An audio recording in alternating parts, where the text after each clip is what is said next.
All right, fellas. They come off turn number 3, the final corner here. Time to get this show on the road. DW, we get to turn 1, flat corner, 200 miles per hour. Reach up there and pull them belts tight. One more time. Boogity, boogity, boogity, boys, let's go racing!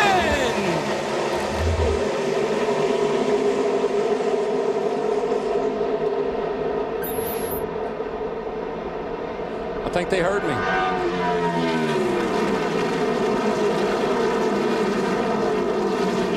One good thing about this racetrack, you see right from the get-go, they can run 2 and 3 wide through those flat corners. Yeah, used to, we like to run right around the bottom. Whoa, 89 there, Morgan Shepherd. And that's a replacement engine this morning for Morgan. This was going to be the first laps that we're going to see. He did not get to practice with that engine. Saw Mark Martin right there, the 6-star last week's winner. A good sign. He's got a good race car, something you don't see Mark Martin do. Quick practice early. Yeah, but Joe got a heck of a jump across the tunnel there. And Joe Nemechek in the 01 car has jumped out in front. Nice move.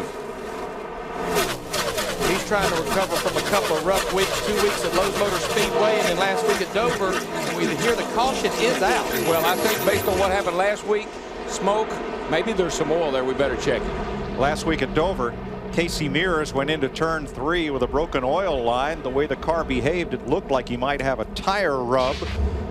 Instead, it was oil on the track, and it took race leader Casey Kane and others out of the race. Matt? Mike, that Hendrick horsepower looking stout early on. Jimmy Johnson under the caution told his crew chief Chad Canals, we have a great race car today. His spotter commenting about how well he looked as he works over the 01 of Joe Nemechek trying to take the lead. How well that car looked in the tunnel turn, and Jeff Gordon trying to get in that picture as well. So his car just a little too tight early on. Here he goes for the lead right here. Got a great run off the tunnel, just like he said. Like Matt said, he's great across the tunnel. Great job, Mike. And look in your mirror, my friend, because here comes your teammate. The first 4 cars are Hendrick Howard, Jimmy Johnson, Jeff Gordon, Joe Nemechek, Brian Vickers. All right, here comes Kurt Shelmerdine. Lions trucking right at the front straightaway. There they all are, and waving for Kurt right next to the start-finish line. Got a lot of fans here, and every time he goes by, young kid there just held a big 72 sign. So every driver has a fan base out there. It's good to see. One of those is Greg Biffle, another of the sleepless night contingent that went down and ran Nashville. Those two right there went together. They came home together. Casey Kane and Greg Biffle. I believe they were together last week. Dave Blaney making a pit stop that would be unscheduled. Right now, here's Jeff Gordon coming into frame in 3rd place behind Johnson and Vickers, his teammates. And you know what's interesting about that? We come back here in 6 weeks, and it'll be different again. That's true. Matt? Owner Rick Hendrick has to be pleased. His 4 cars in the top 8. Jeff Gordon, though, running in 3rd, not happy with his race car. Trouble over in the tunnel turn. Turn 2, exit of turn 2. Warren Burton goes for a big ride. That will put us under caution at lap 50. Looks like he might have kept it out of the wall. I just saw, I mean, all I saw was smoke. Let's see what happened. Yeah, let's see what happened here. I can't imagine he saved it, kept it out of the wall. Got a feeling. Oh, yeah, he just got loose. I mean, he saw Dale Jr. behind him. He tried to pick the throttle up, stay ahead of him. Got on it too quick, too hard, and spun around. Darrell, at these speeds, can that car duck into the inside, take all the air off the back of yours? Yeah, it can. I mean, we've seen that a lot this year, which makes me wonder if that smaller rear blade is not loosening these cars up a little bit more what the drivers are used to. But if you're a little bit loose, that car definitely adds to it. Steve Burns. A little loose in the center of turn 1, a little tight in the center of the tunnel turn. Not too bad at all. Off turn 3, they're going to make a track bar adjustment. Kenny Tulo Briggs made an air pressure adjustment in that right front for Jimmy Johnson, trying to score his first Pocono win. Meanwhile, a great run going by his teammates, the 24 of Jeff Gordon and the 25 of Brian Vickers. Gordon, his car is bad loose, Dick. Well, Dale Jarrett's car is bad fast, and he is having the best run of his entire year here this afternoon at Pocono. Crew so far flawless. A nice stop. Steve. Chassis adjustments on the 19 of Jeremy Mayfield and 4 tires. Jeremy said that his race car was pretty good on that run. Crew Chief Kenny Francis saying straight out. Here comes Sterling. Yeah, I'm pretty sure Sterling maybe only took 2 tires. They were last on pit road back about lap 32, so they have 18 laps on these tires. I think you're right. And Larry, one thing to remember about Sterling, he has had 4 top 10 finishes here the last 4 races, so he really runs well here. How many tires did Sterling get? 2 tires, Mike.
Jimmy Johnson the leader. Vickers, Marlin now third, 3 wide, funnels into the corner, and Jeff Gordon's on the move. He's up to 5th. You know, something I found interesting, Jeff Gordon hadn't had a top 12 finish here in the last 3 races. Surprising, because he always runs good here. Making her 3 wide, going into the tunnel, and he made it. 4th place he takes from Mayfield. Definitely had one of the best cars in practice yesterday. Actually, in both practice sessions. Here you see Mark Martin in the 6 car, making it 3 wide, going by Dale Jarrett in the 88 car. It's a battle for 7th. Now, just the opposite end of that spectrum is Mark Martin. He has his average starting place here at 6th, but got a lead change. Man, that 25 car. You think he may have pulled on and let him go, Larry? I don't know, but I know I talked to Peter Suspenzo about Brian Vickers in this 25 car. Remember, he's one of the guys making his first start here. They came up here and tested. Peter said in about 2 laps, he'd already figured this place out, but his teammates not ready to give that lead back to him. Just exactly, Matt.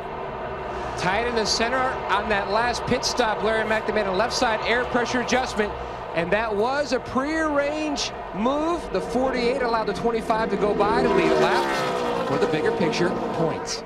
He gets those 5 bonus points because he is credited for leading that last lap. Dave Blaney back on pit road as Jimmy Johnson leads Vickers once again. Here comes Sterling with just 2 fresh tires, trying to work his way under Vickers in turn 3.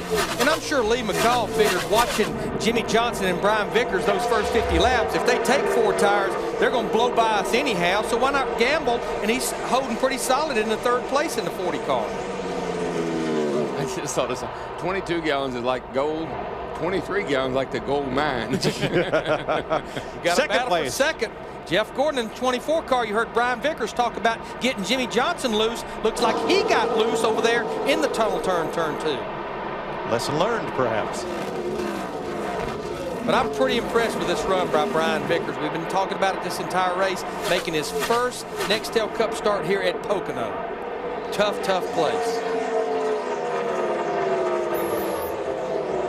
Good day for the Hendrick cars. Jimmy Johnson, Jeff Gordon, Brian Vickers, 1, 2, 3, and their teammate Terry Labonte, 10th and coming. You know, we've been trying to make note to all of our fans out there who Casey Kane is. You know, you look at Brian Vickers 2 years ago, he was in the Busch Series driving his own car, somewhat struggling, and then Rick Hendrick picks him up, puts him in that 5 Busch car last year. He wins the championship, and here he is running pretty consistently in the top 5 in Nextel Cup. 3 long straightaways and 3 funnels. These guys here are working on each other pretty hard. And of course, you saw the 17 get up. You get out wide there, you get to pushing, you got to get out of the throttle. The guy on the inside's got the advantage. And he can usually hold it across the short chute if he gets a good run. Lap cars will figure into the mix here.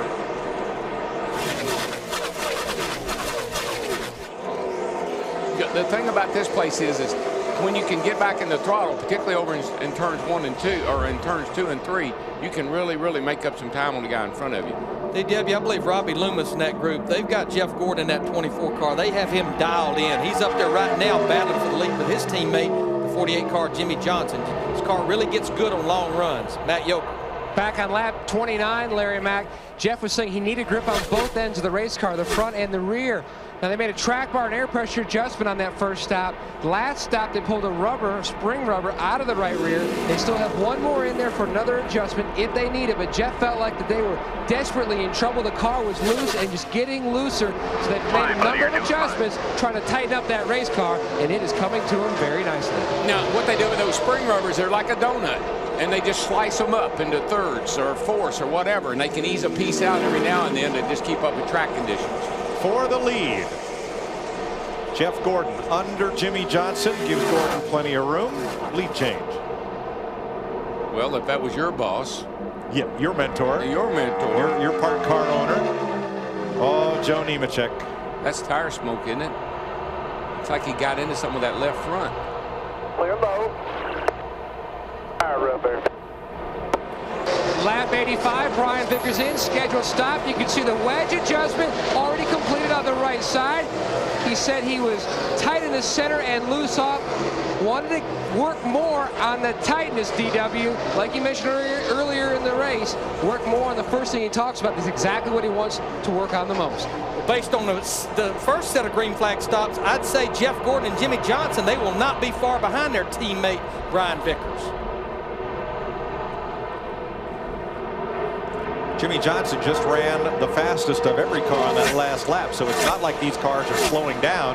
The contrary, they lighten up the fuel load late in this run, and they're still pretty quick. Yeah, and that's 54. That's 54.8. That's a good 3 to 4 tenths quicker than they were running in practice yesterday, and that's due to the overcast and a little bit cooler conditions. Jeff Hammond. Guys, I continue to watch Dale Earnhardt Jr., and he continues to struggle with his race car. He's been saved twice by caution flags today, but if he don't get that car working a bit better, guys, he's going to wind up going a lap down, and it could put his lead in jeopardy as far as points is concerned. Steve Burns? Hey, Jeff, just listening to Dale Earnhardt Jr., he told his team all we did with those last changes was buy a little time. We're very loose again, just like we were before the last stop. Meanwhile, Jeff Gordon, who's led over 2,000 miles at Pocono, more than any other driver, is on pit road for a scheduled stop. Matt? A three-time winner. Gordon pulls to a stop. You heard him say earlier, the car a little free on exit, tight in the tunnel turn. Robbie Loomis, his crew chief, will try to fix that race car's handling by making a small air pressure adjustment. Jeff doesn't want to over-adjust. Service complete on the 24 car, 14.7 seconds. That leaves 8 cars on track who have not stopped since the caution at lap 50. Now, they don't burn as much gas under the caution. The last caution went for 6 laps. So probably, what, 6 or 7 laps before they're due, Larry? Yeah, you can figure 2 cautions per green lap here, but I anticipate those guys, they'll be to pit road here pretty shortly. And they're all running in 12th place or better, so they hope they can make this stop and get back on track without losing a lap.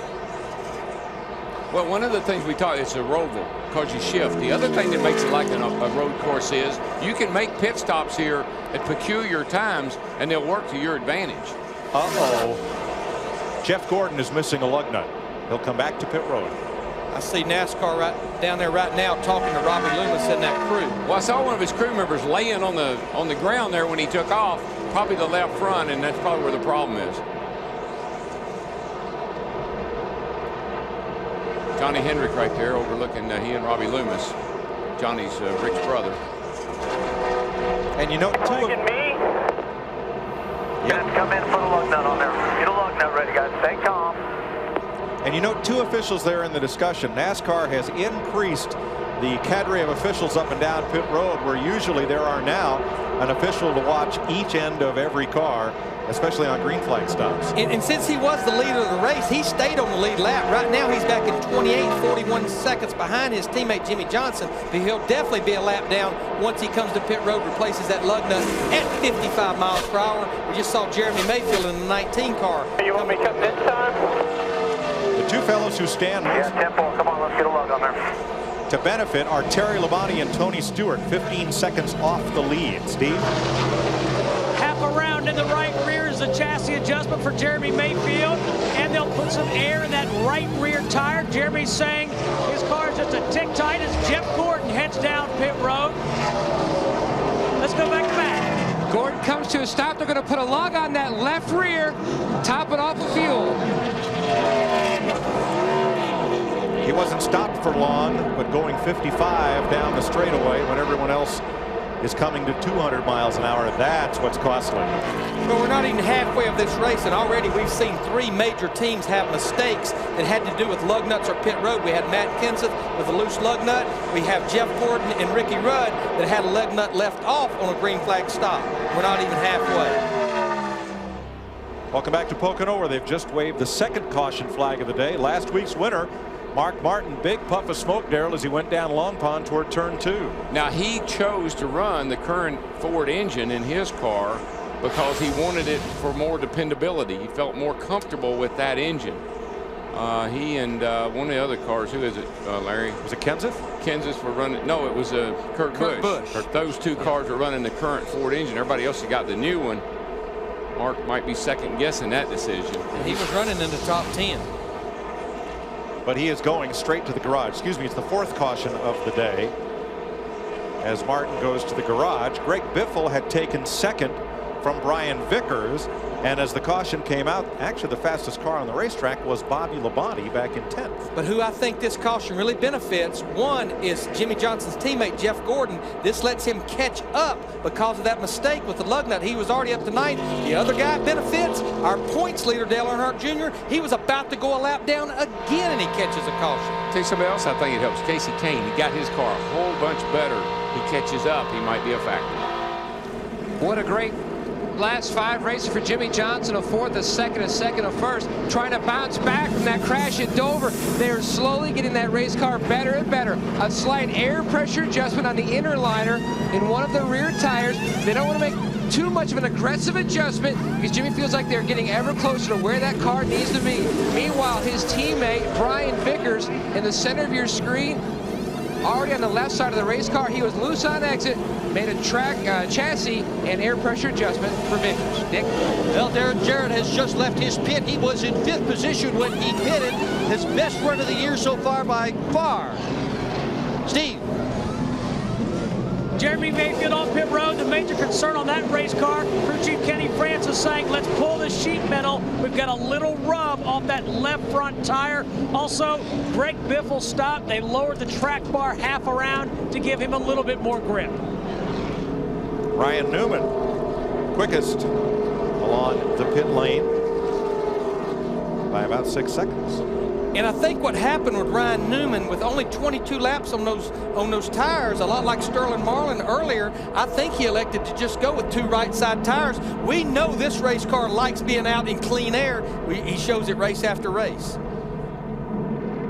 Big loser on pit stops, Tony Stewart came in 7th, came out in a cluster of cars, could not accelerate, and so came off pit road 16th. Biffle all but pushing Ryan Newman on the restart. He is pushing him because he knows that 48 car is right behind him.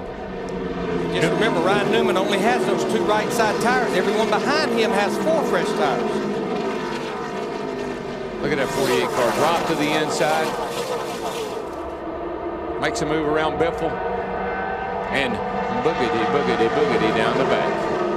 See Michael Walter right there in the 15 car. Now he's out there 1 lap down. Remember, ran out of fuel. He's just trying to become the first car a lap down, maybe catch a caution, get a free pass. Ooh, boy. He and Biffle got close right there. Still there by a nose. Watch the 88. 3 wide. You're in the middle. And here comes Dale Jarrett, who was also.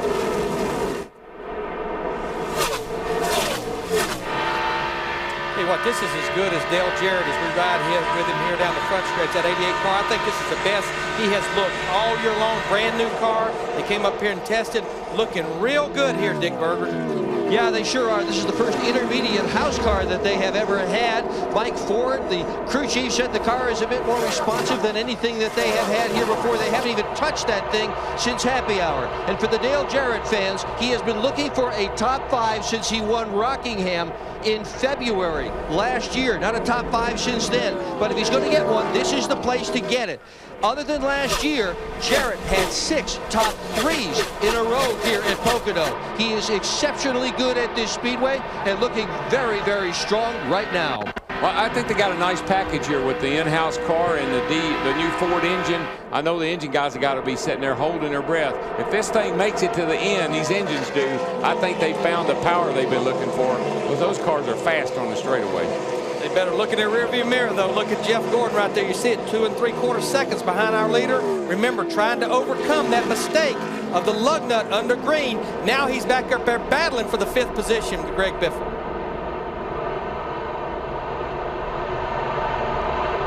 Greg Labonte right there behind him as well, and Jeremy Mayfield right behind him. So, and Casey Kane right back there behind him. So this tightened up at the front. That Casey Kane, those guys have made a nice recovery. Darrell, I think 2 things. I think they've made their car better. I think he spent the first 100 laps trying to figure out how to race people. Whoa, smoke. I think we see smoke out of the 18. Scott Wimmer got in it in the 22 car. Must be some oil over there. Caution is out. Oh, wow. Sterling Marlin's in it, the 40 car. Oh, that's a shame. And a tough break for Wimmer, who had a strong day going here. He was a lead lap car. Yeah, Sterling did too. He led there for a little while, and Sterling is one of his best racetracks. I hate that for him. 5th yellow flag of the day. Not sure what's up with the 18. He's still going. Bad break for Wimmer. We're back, but we lost Reddy here. And that will be about the 4th or 5th engine failure that we've seen so far here at lap 120. Tell you, they're working these engines about as hard as they can work them. So they're expecting a lot out of them their last 500 miles. Sterling had a good car last week at Dover. Got caught up in that same wreck over there in 3 and 4 when the oil was laid down. Can't see I don't believe we're going to go to the garage. I can't see the right side, but it doesn't look bad on the left side. Front valence, the bottom looks pretty bad. There's smoke from Bobby Labonte. Just like we saw last week, a little oil there. Some cars just kind of go right over it, and there's no problem. A couple more hit right on top of it, and around they go. But he didn't wreck Chris Long. Long just initiated the big one. Unfortunately, he was the only car in it. Jimmy Johnson goes for the lead on Ryan Newman as we go back to green. You guys should have come over to Wall last night, Wall Township Stadium over there with me. Had some real fun. Next caution, I want to hear about that one. It sounded like a great night. It was huge. For the lead, here we go. Side by side off 1. Ryan Newman in the 12. He got a good run on the high side off turn 1. Drag racing down the Long Pond straight here. Remember, Ryan Newman has 22 more laps on his left side tires than Jimmy Johnson in the 48. Look at old DJ, Dale Jarrett in that 88 car up there in 3rd position, though. Hey, that old 10 car is sitting out there. He won the race yesterday, Scott Riggs, the ARCA race. He's got himself in a position to get back on the lead lap here. And have you noticed who's 4th? That red car of pole sitter Casey Kane has climbed all the way back up to the front 4 as he hits the wall. Yeah, he's been coming to the front. That car has gotten better and better and better, and he just damaged it big time. Got the whole right side caved in. How about the other Casey there? The target car, 41. He's going to get 2 cars going off into turn 1. Well, he's got to go to L.A. tomorrow and film a soap opera. With one of those 2, dude. I'm not sure which one. We got to ask Jeff. But this is a good run for Casey Mears. He won both ARCA races here last year. You heard our guys talking about that. He's finished 7th 3 times this year with this race car right here. Quite a bit of damage on the right side of that 9 car, Larry, as he bounced it off the wall down there. Had dinner with Casey Mears on Thursday night, and it's the first time I've really got a chance to sit down and talk to him. I mean, he is a neat guy.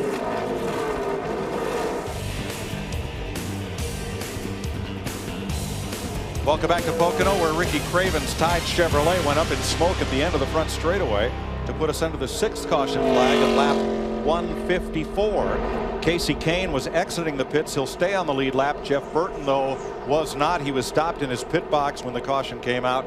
So Burton will be a lap down, and the free pass will go to Jeff Green. Yeah, and that 48 car, Larry, what? I think it's a couple of laps away from having to pit under the green here, which was going to shake things up a little bit. Well, Jimmy Johnson, Ryan Newman, Dale Jarrett, Casey Mears, Rusty Wallace, Kurt Busch, all of those cars were cars that were not going to be far behind Casey Kane and Jeff Burton. Now you don't have to worry. Everybody can make it from here. So we put fuel in it, and whoa, man, that thing is a handful. The old tide ride. DW, we've got 46 laps to go. It would be a stretch to be able to make it from here. It would be a real stretch. Matt? And the 48 guys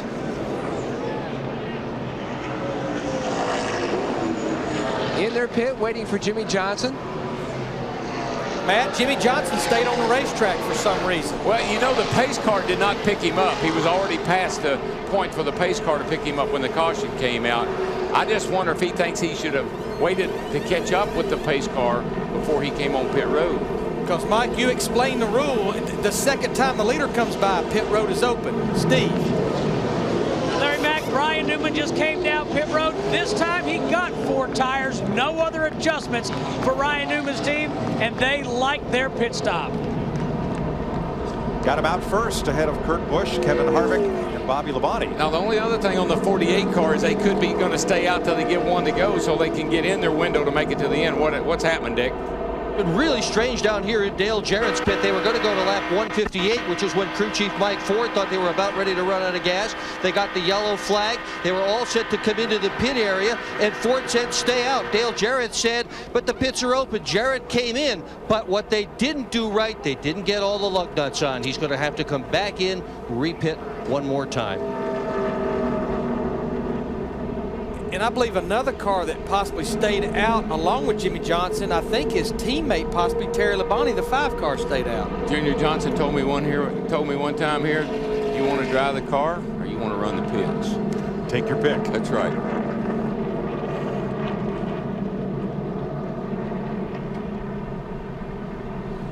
Now we see the red flag with the yellow X out. Pit road is now closed. And let's see any blockage. They got Ricky Craven's car. They're pushing Ricky Craven's car toward pit road, down on the access lane, and that's why the pit road is closed right now. The bad news for this, Jimmy Johnson, they're going to be getting close to running out of fuel. See, he just told Terry Labonte, his teammate, who we know is a car that came in and topped off, if we run out, just like we saw Ryan Newman get help last week, give me a push if I run out of fuel. Matt? Chad Canales, in fact, did tell his spotter, Chris Osborne, to tell Vickers' spotter and also the 5 spotter that they may need a little love, meaning they may need a push if they run out. What happened was there was some confusion over the new rule. I believe he was waiting for the pace car to pick up the leader, which was Jimmy Johnson. I know that's what happened. But what I don't understand now is there goes a 20 car in the garage. Oh my gosh, his transmission gave out on him. Yeah, they're ready for him. But what I don't understand is everybody got to make a stop and then they closed the pit again. That seems a little unfair to me.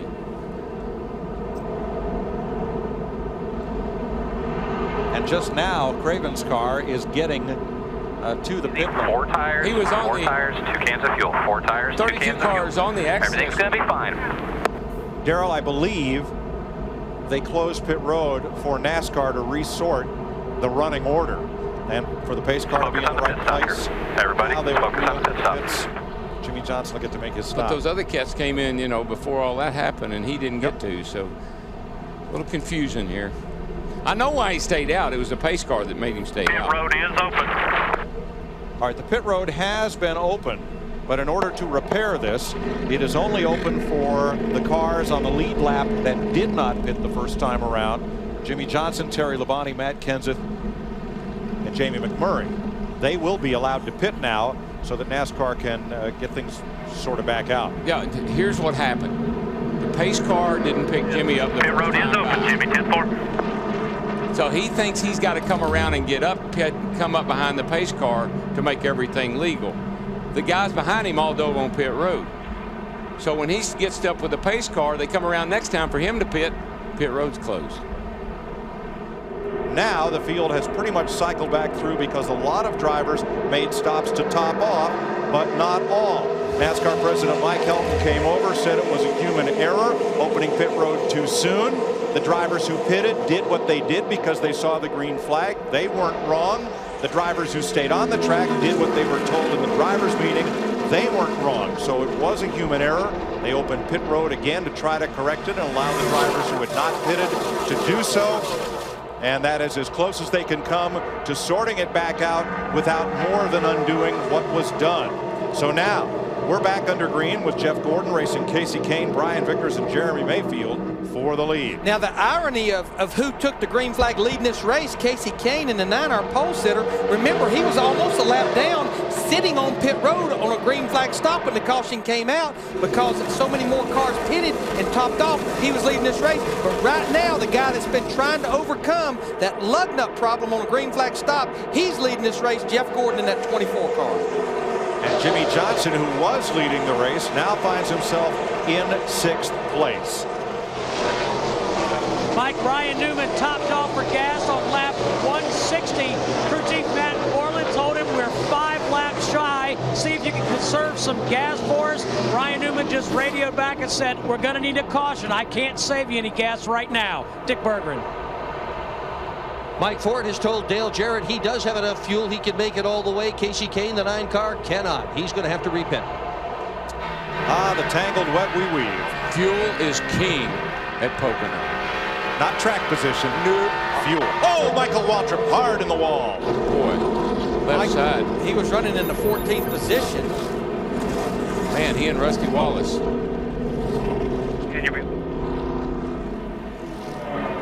7th yellow of the day, lap 166. A hard crash for Michael Waltrip. Look at all the left side damage. Left rear damage, real hard rear damage. And I don't Rusty know if we'll Wallace get back to the garage or not. Come on, Hit Mike. even harder. The window net is down on Michael's car, and Rusty's going to try to drive away. I hate those left side crashes, man. And that, particularly in that area there. The tunnel turn is one of the. I always thought that was the most dangerous turn in racing, to tell you the truth. Because you got no room for, you can't do anything. You go in there at over 190 miles an hour, and you're head on into the wall. Richard Petty got hurt there. Dale Earnhardt got hurt there. It's a tough turn. And Michael, thank you, buddy.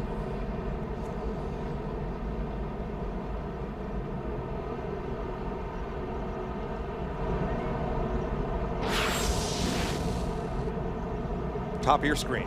Whoa, Rusty gets into the back of Michael.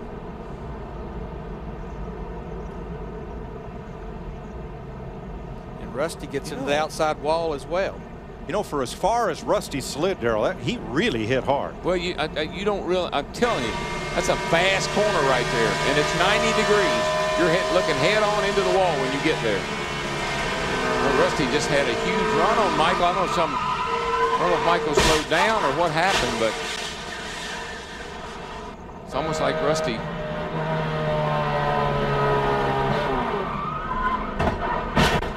Oh, that hurts. Man, why didn't they?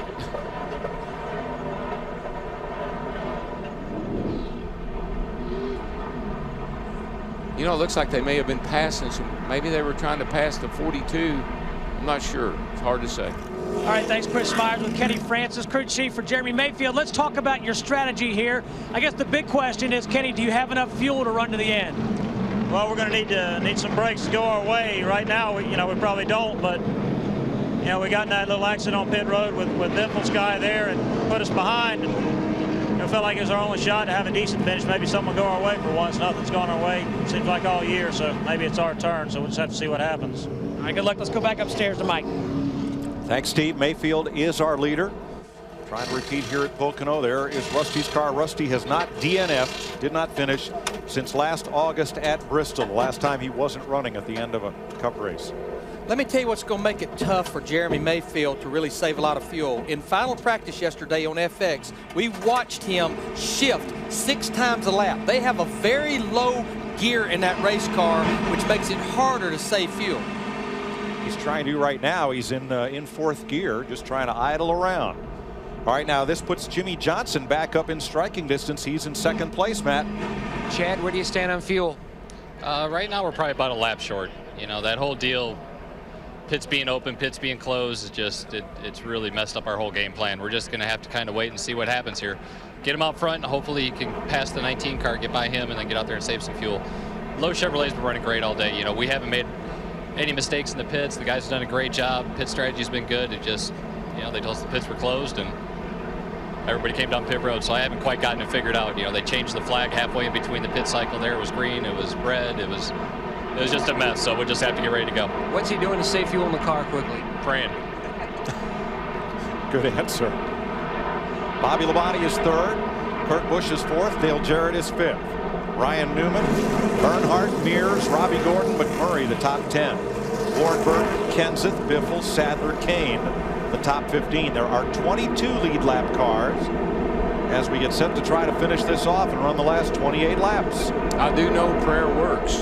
I prayed myself home a couple of times. Green flag, green flag. Lynn Jeffers tells me that Jeremy Mayfield in the 19 was last on pit road lap 155. That would be 45 laps to go.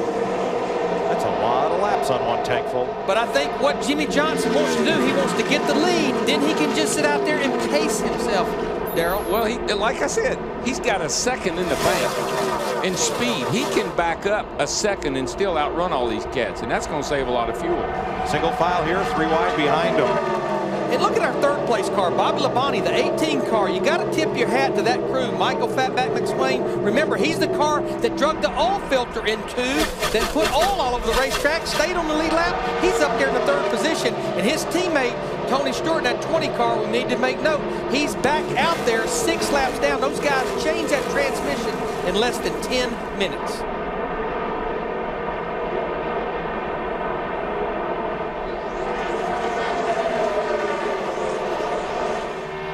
One of those sleepless night drivers from Nashville last night. Gordo got cut off there by Ryan Newman. Hey, congratulations to Jason Leffler, who won that Busch race in Nashville. That was great. Him and Booty Barker. I knew they were going to win a race. They've been closer and closer and finally pulled one off. Oh, Robbie Gordon hit the curve. He hit the curve. He hit Newman. Yellow. Round goes under you. There's the battle. In and amongst the lap cars. And here goes under. Oh, boy, somebody's got to give. Oh, man. P.J. Jones in that 50 car. I think he's going to pay the price for that. That was Caution is out, too. That was almost a disaster.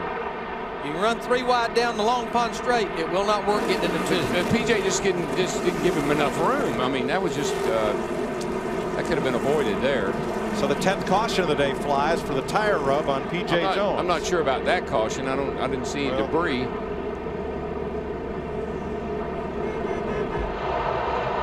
And Jeremy Mayfield just ran 53.40. That's the fastest lap he has ran this entire race. So Bobby Labonte as well. That was his fastest lap. They all are after it right now, and I'll tell you, I like the way Jeremy is hanging on. Jeremy could reach out and touch Jimmy Johnson's car. He's that close. Talking about close. Oh. Hello. That may not work. Kenseth got in the back of Harvick. Battle for 12th.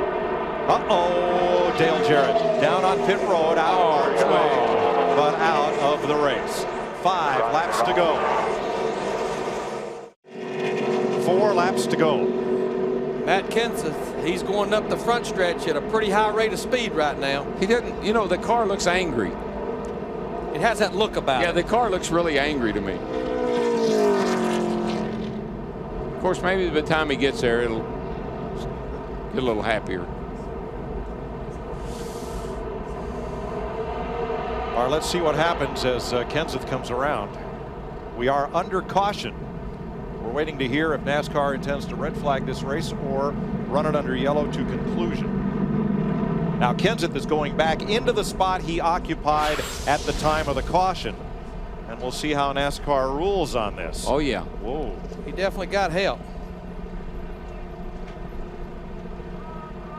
You know, this started earlier when Kenseth was jacking. He got in behind Joe right there. No, 29 came across the nose of the 17. Kenseth jacked him up going across the short chute. All the way down the short chute. Drives in there in front of him, but Kevin can't quite get back to him off of the corner, so he waits, and boy, they are not happy. Well, Kenseth is just trying to get back into the position he occupied when the yellow came out, and that's going to be one for NASCAR to settle. I'm getting that spot back then.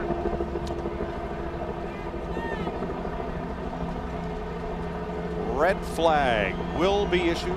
No, excuse me.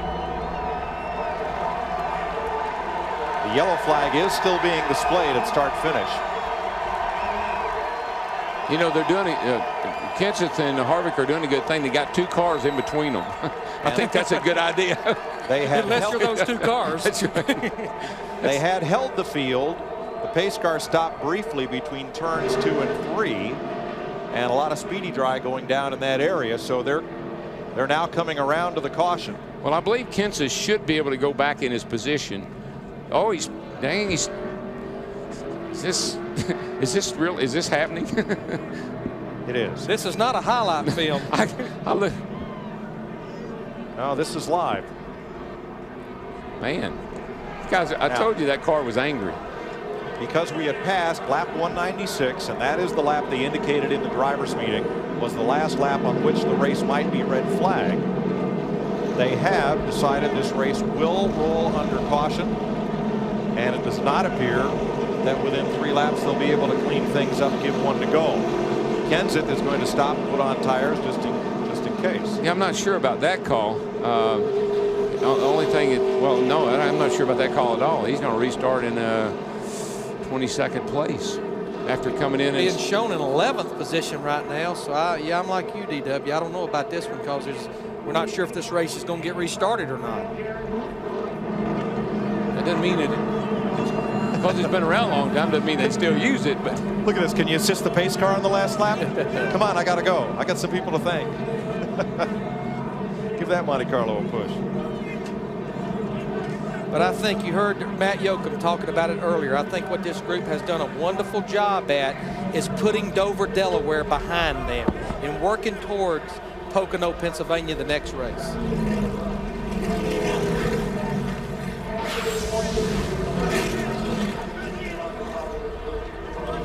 That's a cooler that has come out of the stand. Did you see that? It just threw something down there and hit the flag. And it hit the assistant flagman. And I hope somebody gets a squad car ride out of here for that one. Security right now is trying to identify the patron who caused that. However, as that happens, Jimmy Johnson, who's finished in the top 15. Stay way down low, Jimmy. Stay way down low. They're throwing a bunch of stuff. All 5 of his Pocono starts. The racetrack right here at the start-finish line on the inside. They just threw a bottle and hit stuff. Jimmy Johnson is going to score his 9th career victory in his 89th start. All of them on super speedways. Jimmy Johnson wins the Pocono 500. He ties Dale Jr. for the most wins this season with 3.